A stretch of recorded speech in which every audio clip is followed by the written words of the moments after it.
thank you for doing what you're doing to stand in the gap. And the new thing is here to attach the SAVE Act to the stopgap spending bill. Tell us about that.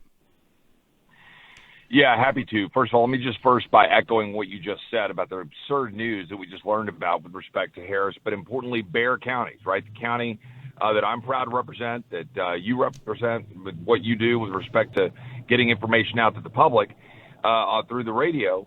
And the idea that we're going to have a clearly politically motivated, biased entity run by a far-left Democrat to register voters in Bexar County is an enormous problem. I think may violate the law. I don't know. I'm looking into it, and I think it's General Paxton. Yes, sir. But it's absurd. But it tells you, but importantly, it tells you what they're up to. You know what they're up to. I know what they're up to.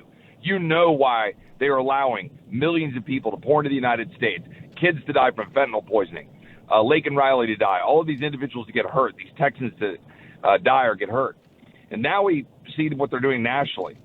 Texas, for example, we just saw cleaned 6,500 non-citizens from their voter rolls, but they're not done yet. Virginia cleaned 6,300 from their voter rolls, and they're not done yet. They don't have all the information, the data they can get. The SAVE Act would require states to require documentary proof of citizenship to register to vote for federal elections in the United States. It would stop the current federal practice, which prohibits states from looking into that. We've got to get it across the finish line. We passed it in July. I was a proud author of the bill. 5 Democrats voted for it, but it stalled in the Senate. So what we're going to try to do is attach it to a funding bill in September. President Trump supports this effort.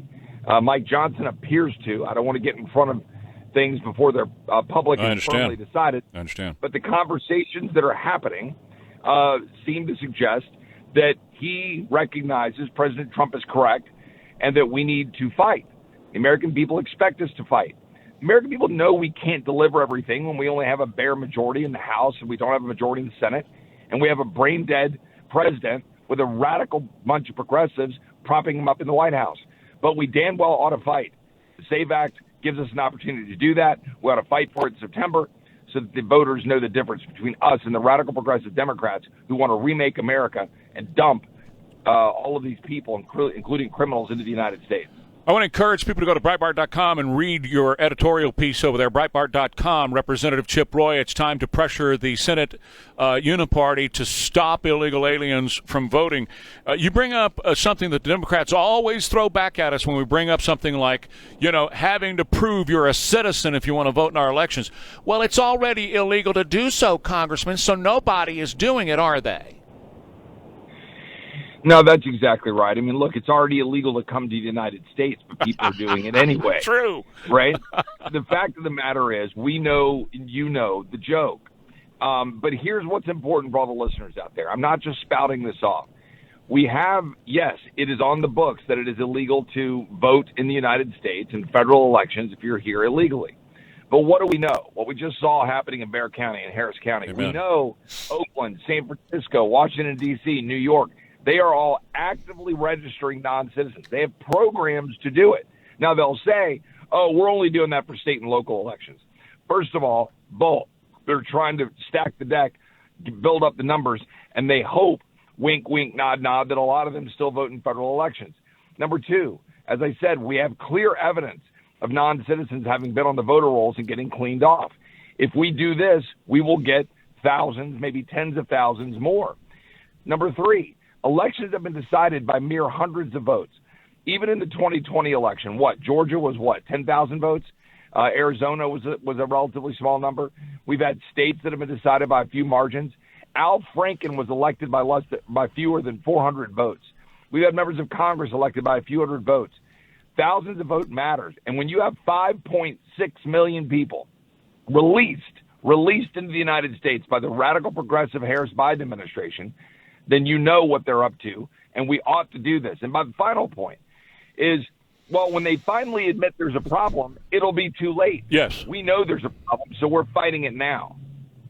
I'm going to make one final point with you, too, because you brought up, and rightly so, the fact that here in Texas, the governor just announced that 1.1 million people who should not have been on our voting rolls were removed. You also point out rightly that 6,500 or thereabouts, 6,500 of those were illegal aliens that should not have been in the country in the first place, but were already registered to vote in the elections. But I'm just going to say, Chip, I believe that number's higher, because you're looking at least 1/3 of that 1.1 million were people that were dead, and we have evidence that their voting stuff, their IDs, their names and all that have been passed on to illegal aliens or felons or people that, not supposed to vote in our elections, and they vote using their information. And not just in Texas, but that happens across the country. So that number is actually higher than 6,500, I believe.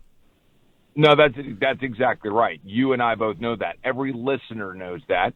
If you've gone to the DMV and you see the very large number of individuals that are clearly not from the United States that are there and getting driver's license, you know what's happening right now. Right. We see what's happening. There are federal programs for registering voters through Motor Voter. You've got people at the Medicaid offices we saw happening in South Carolina.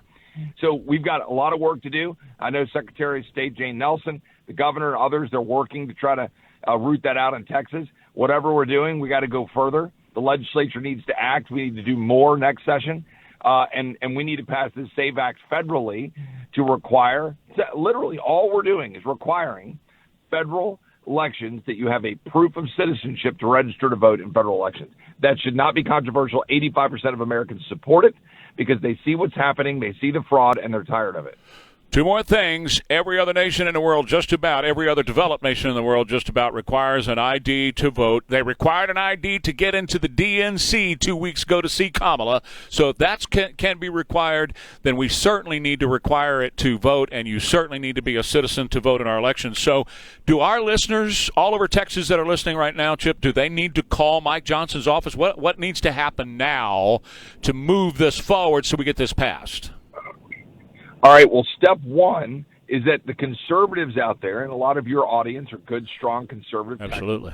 You need to make sure that your representatives and your senators. Now, I represent a lot of your listeners, and I'm proud to do it, so you know where I stand. But every member of Congress needs to get up and say, look, we're going to support this bill. Because I've got some conservative friends in Congress who are leery of supporting a continuing resolution. So let me explain one last piece to this, if I have one more minute. That is, we're attaching it to a continuing resolution. I don't like continuing resolutions.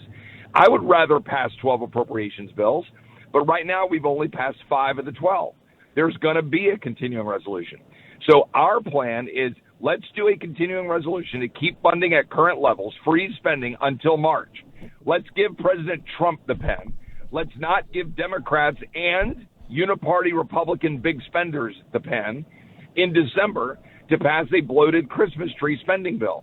Let's do this until March, and let's attach the SAVE Act. Let's keep spending frozen, and let's protect elections. So we need conservatives in Congress to support that. Right. Last year, if you didn't, when we attached the H.R. 2 to it, that was a mistake, in my opinion. So we need conservatives to rally around this as well. Well, again, in your piece, you point out the lame duck Congress, too, between November 5th and, of course, January 20th. And that's something we need to attack. And I know that when President Trump is back in office and we have a majority in the House and we have a majority in the Senate, then we can really go after the spending issue and tackle this and get it under control. And I know you'll be leading that effort, and we'll be right there with you. And again, as always, thank you so much for your time. God bless, Trey. God bless you, too. I'll see you soon. That is Congressman Chip Roy joining us here on KTSA. More coming right back. 210-599-5555, 210-599-5555. My friend Martin Bamba and his wonderful organization, Window World, is ready to come visit with you about the windows in your home. All you got to do is give him a call at 210-767-0995. The Window World windows, well, they're beautiful. And they are simply amazing with their energy efficiency. How do I know? Well, I'm a customer. And I was a customer before he was a sponsor on the show because I wanted to learn from them. You know, we needed new windows anyway. I wanted to learn from them about these windows. Sat down with him and a couple of other companies, and we went through the whole thing. We're very careful about researching and all that, doing our due diligence. And they won on every front. I mean, every single front, Window World Windows came out on top on the beauty, the efficiency, the installation, the costs. Certainly lower than anybody else out there on the market for the highest quality product and the energy efficiency. It's all in one product known as Window World Windows. They'll come to you with a free in-home quote at Window World, locally owned Window World, at 210-767-0995.